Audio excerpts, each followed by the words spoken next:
தேவன் யார் என்பதை புரிந்து ஜெபிக்க வேண்டும். பரமண்டலுக்கிற எங்கள் பிதாவே அப்படின்னு சொல்றோமே, அப்ப பரமண்டலுக்கிற எங்கள் பிதாவேன்னா என்ன அர்த்தம்? எல்லாவற்றுக்கும் தேவன் எப்படிப்பட்டவராக இருக்கிறாரு?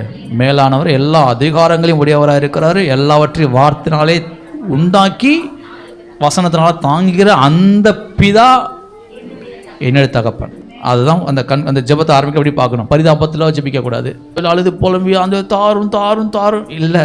இயேசுவின் நாமத்தினால் ஜெபிக்கிறேன். என் நாமத்தினால நீங்கள் பிதாவனத்தில் கேட்டுக்கொள்வது எதுவோ உங்கள் சந்தோஷம் நிறைவாரிக்கும்படிக்கு என்ன பண்ணிச்சுவீங்க, நீங்கள் பெற்றுக்கொள்வீர்கள். அழுது ஜெபிங்க சொன்னார். எங்களுக்குள்ள என் நாமத்தில் ஜெபின்னு தான் சொன்னார்.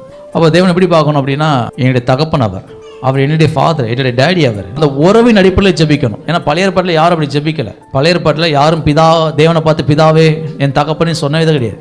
சொல்ல ரைட்ஸ் கிடையாது. அப்படி யாரா சொன்னால் கல்லெறிஞ்சு என்ன செஞ்சிருவாங்க, கொன்றுவாங்க. ஆனால் இயேசு தைரியமாக சொல்ற நீ சொல்லு. அப்படி எப்படி தேவனை உன்னுடைய பிதான்னு நினைச்சி சொல்லு, அவரோட தகப்பன் சொல்லு.